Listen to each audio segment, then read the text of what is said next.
মা দুর্গার small face বানিয়ে পুরোপুরি কালার পদ্ধতি আমি এই ভিডিওটির মাধ্যমে তুলে ধরলাম। নমস্কার সুপ্রিয় দর্শক, চলে এসেছি নতুন আরেকটি ভিডিও নিয়ে। আজ আমি আপনাদের সামনে ছোট একটি মা দুর্গার ফেস মেকিং করে দেখাবো। আমরা যারা হ্যান্ডমেড জুয়েলারি বানিয়ে থাকি তারা সবাই জানি যে এই দুর্গাপুজোর আগে এরকম একটি ছোট ফেসের কতটা ভ্যালু আছে আমাদের কাছে। এরকম ছোট ছোট ফেস বাজারে কিনতে গেলে কিন্তু অনেক দাম পড়ে যায়। পরে তো র মেটেরিয়ালের আরও দাম রয়েইছে, টার্সেল, বিটস, সেই কথা না বাদই দিলাম।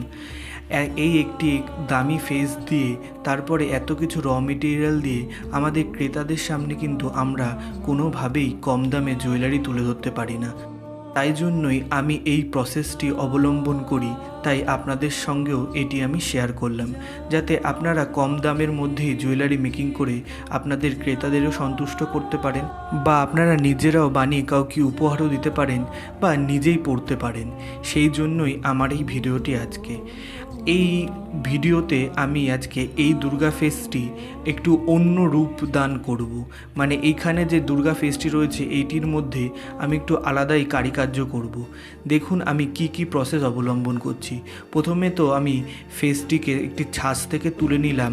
ছাঁচ থেকে তোলার পরে এই দুর্গা মুখটিকে আমি ভালো করে জল এবং একটি তুলির সাহায্যে পুরো প্লেন ও সুন্দর করে নিচ্ছি, যাতে এবড়ো খেবড়ো ফিনিশিংগুলো না থাকে। আর এবং চোখ নাকগুলো একটু দেখে নিতে হবে, যাতে চোখ নাকগুলো খুব সুন্দর দেখতে লাগে, সেই জন্যই এইটুকু খাটনি। তারপরে দেখুন আমি এই মাথার সাইডে আরও একটু মাটি লাগিয়ে নিচ্ছি, কারণ আমি এখানে কোনো কৃত্রিম হেয়ার বা আমি কোনো মুকুট পরাবো না। এই মূর্তিটিকে এইভাবেই আমি জুয়েলারিতে রূপান্তরিত করব। তারপরে জল দিয়ে আরও প্লেন করে নিলাম। এবার আরও একটি টুলের সাহায্যে আমি ঠোঁটের যে ফিনিশিংটি আছে সেটি আরও সুন্দর করে ফুটিয়ে তুলছি, কারণ ছাঁচ থেকে মুখগুলো তোলার পরে চোখ নাক মুখগুলো একটু স্পষ্ট করে নিতে হয়, যাতে সেটি ভালো লাগে।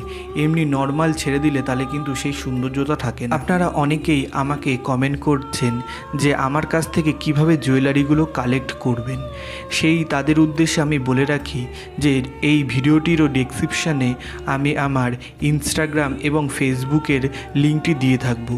আপনারা এসে মেসেঞ্জারে মেসেজ করুন, তাহলেই হয়ে যাবে, বা কোনটি পছন্দ হয়েছে সেখানে ডাইরেক্টও কমেন্ট করতে পারেন। আমি হোম ডেলিভারিরও সুবিধা দিয়ে থাকি। আপনারা কিন্তু বাড়িতে বসেই আমার এই জুয়েলারিগুলো পরতেই পারবেন বা কালেক্টও করতে পারবেন। যাই হোক, তারপরে চলে আসছি জুয়েলারিতে। এই দেখুন আমি একটি টুলের সাহায্যে কি সুন্দর এইখানে চুলের যে কাটিংগুলি রয়েছে সেইগুলো দিয়ে নিচ্ছি। এই মূর্তিটি থেকে আমি খুব তাড়াতাড়ি একটি জুয়েলারি বানিয়ে আপনাদের সামনে তুলে ধরব। এর আগেও কিন্তু আমি এরকম দুর্গা ফেসের কালার প্রসেস আপনাদের সামনে তুলে ধরেছি। সেই ভিডিওটির লিঙ্কও আমি ডেসক্রিপশানে দিয়ে দেবো। যারা এখনও সেই ভিডিওটি দেখেননি তারা অবশ্যই একবার দেখে আসতে পারেন। আর আজকে আমি একটু অন্য ধরনের ফেসের কালার করব। আমি এই মূর্তিটিকে প্রথমে রোদে শুকিয়ে নিয়েছি, তারপরে আমি এটিকে আগুনে পুড়িয়ে শক্ত করে নিয়েছি। তারপরে প্রথমেই আমি এখানে সাদা কালারের একটি বেস কালার করে নিচ্ছি। আর আমাকে অনেকেই জিজ্ঞাসা করে থাকেন যে আমি কি কালার ইউজ করে থাকি। আমি সবসময় ফেভিক্রিলের অ্যাক্রিলিক কালারটি ইউজ করে থাকি জলের সাথে মিশিয়ে, মানে যতটি প্রয়োজন ততটি জল দিয়ে আমি কালারটি অ্যাপ্লাই করে থাকি। এরপরে আমি এখানে একটি মাটি কালার করছি। এই কালারটি আমি সাদা এবং কালোর সংমিশ্রণে বানিয়ে তুলেছি। এখানে কিন্তু কোনো পরিমাণ নেই যে কত ইস্টু কত সাদা এবং কালো দিতে হবে। এই রঙটি আপনারা নিজেরাই বাড়িতে বানাবেন, তখন একটু দেখে নেবেন। হ্যাঁ, এইটি নোটিস রাখবেন যে যাতে একটু হালকা করে আপনারা রঙটি গুলবেন, কিন্তু পরবর্তী সময়ে যখন এটি শুকিয়ে যাবে তখন কিন্তু কালারটা অনেকটাই ডিপ হয়ে যাবে।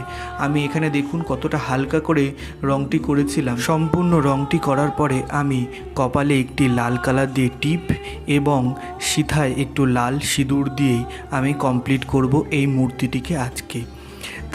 পরে আমি কপালে একটুকুনি কলকা অ্যাড করেছিলাম, সেই ফুটেজটি আর তোলাও হয়নি আর আপনাদের সামনে তাই জন্য তুলেও ধরতে পারিনি। আপনারা ডট কলকা দিয়েও কিন্তু সম্পূর্ণ করতে পারবেন ডিজাইনটি।